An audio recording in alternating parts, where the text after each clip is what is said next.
Guys, we are going to be talking construction speed today. This is the second of the little Need for Speed mini series where I'm focusing on the three major components of Lords Mobile: research, construction, and training, all from a speed perspective. So we're thinking efficiency, and we're just running through gear, heroes, spec, so that we make sure that when we're getting these things done, that we're getting them done as quickly as possible. That's really what Lords Mobile is about. So diving right into construction, the very first place that we're going to start off with construction really impacts everything, right? And you can see, even having played, right now we're sitting in May, I've started playing in August, so a long time. I'm still constructing my resource buildings. It takes a long time, right? So you want to make sure that you're thinking about these things, especially for you guys that haven't gotten to castle level 25. Getting all these things straightened out for that is going to be really helpful because it is going to save you days in your construction. Something else to be mindful of is there is construction research that you should definitely max out in your economy tree. It's one of the very first researches. You can see that when you max it out, you get a 70% increase in your construction speed. So very, very helpful and beneficial. Or construction in general, you want to make sure that you are maxing out your construction talents. So you're going to quickly go through your talent tree and make sure that you are maximizing those. You can see quickly here, maxing out your construction speed 2 gives you a 65% increase in construction. So it's massive, right? Same thing with construction 1. It's going to give you a big help, not quite as large as construction 2, of course. But what you want to do is max out both before you are popping on your big construction. Very, very important and something to be mindful of. The second thing that we're going to talk about is your gear. So very similar to what we did last time. Let's use our filter. Let's go into our construction speed and check out what gear we have available to us. So the very first up is your head is your Nacero's mask. Nacero's in general kicks major butt when it comes to construction speed. So you want to get those Nacero monsters down. You want to make sure your guild is actively hitting those guys to try to get additional materials for your gear. Nacero's is very, very good. It is giving you a 10% increase in your construction speed. It also has pretty neat increases in travel speed, army capacity, and resource gathering. Same thing, Lightning Guard is another one that gives you a 20% increase in your construction speed and also has a 50% gold production rate increase. Pretty cool. Very helpful. It's extremely helpful if you're making an alt, I will say. I actually have this guy on my alt to try to help me kind of progress it and move it forward quickly. Again, this is a Nacero's type gear. So, you know, back to the point, Nacero's very important if you're thinking about construction. And again, all this gear is going to buff also from a resource gathering perspective, which is also very, very helpful. If you're gathering resources, working on your something like your lunar flutes. Griffin Walkers, another one that I mentioned in the research video. This one has a construction and a research boost. So I actually really like Griffin Walkers. They're one of the earlier pieces of gear that I crafted. They're very, very helpful. So highly recommend Griffin Walkers. For your main hand, nothing here really speaks to me all that much. The Terror Lash is 10%. Don't really recommend anything within the terror space just because seeds are really, really hard to come by.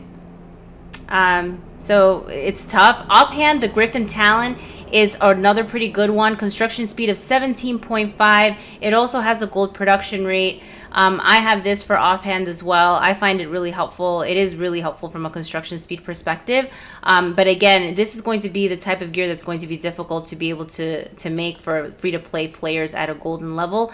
And then for accessories, it's all about the Sentinel's Circlet. You're going to see everyone pop this on. That is a 25% construction speed. So as we were thinking about research and our lunar flutes, this is kind of the lunar flute's little brother when it comes to construction. Sentinel Circlet, you can have 3 of these. These boosts are going to stack. And look at the materials that it needs. It needs linen. You can get this from fields. It needs coil. You can get it from rocks. And it needs metal that you can get from veins. So it is very free to play friendly. And you can get this through gathering. And if you have some of that Nacero's gear that's going to help you with your gathering speed, you're going to be in pretty good shape. So definitely recommend the Sentinel Circlet for construction. So basically you would pop those on right about the time that you're about to pop on a construction. Then let's say right after that you do a research, put on your research gear, pop that gear on. That's really the way that you should be using your gear. You do not need to sit in this gear for a very long time. The next piece that we should look at is going to be our heroes, to see which heroes are going to help our construction speed. The big guy, he is the quintessential pay-to-play hero. He is the one that is introduced to every new player, and he gives you a pretty significant construction boost. He is going to give you 30%, which is pretty good. He is the type of hero that you can move up pretty quickly. I think he is the cheapest hero to be able to get to golden. And as you're moving him up with the packs, you do get additional materials that you can equip that are going to give you more experience. I think some of them might have additional buffs. So it's pretty good gear that you can equip, especially if you're a newer player. It makes sense to get Big Eye like early on. He also has really great infantry boost, so he's a good one to get. Next up is Witch Doll. Again, my underappreciated little Witch Doll. She has a construction speed boost buff as well, and research and training. So she's someone that I mentioned before. I really feel she's underappreciated because she does help across the board. Maxed out, she is going to give you a 20% increase in your construction. She is a pay-to-play hero, but a very, very good one when you're looking at these specific stats. And something to mention is these are administrative stats, guys, so you don't necessarily need to have that hero equipped to be able to take advantage of the research stats, or the construction stats, or the training stats. Sage of Storms is a free-to-play hero. He also has a construction speed boost. Maxed out, he will go to 20%. He is very, very helpful. I definitely would say he's a good character to focus on. You can get him pretty early on in the game and start working him.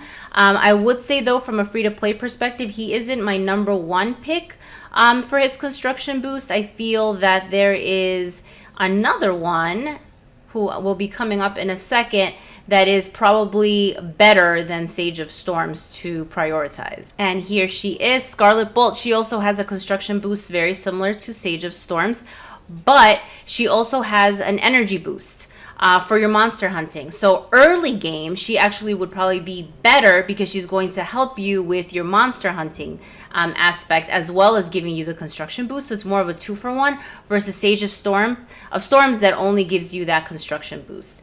And quintessential to understanding this, I keep saying this because this question comes up a lot. These boosts are administrative. You see how it says administration under construction boost? That means you do not have to have that hero equipped to be able to take advantage of those particular boosts. But things like infantry defense boosts, those are all things that to be able to take advantage of them, you are going to need to have that hero in your army when you're sending it to attack, or on your wall if you're going to be defending. That is it for the heroes. So the last piece is thinking about the boosts. So there are also turf boosts for construction. They're build boosts. There's 10%, 20%. Again, you can get a lot of these from things like packs.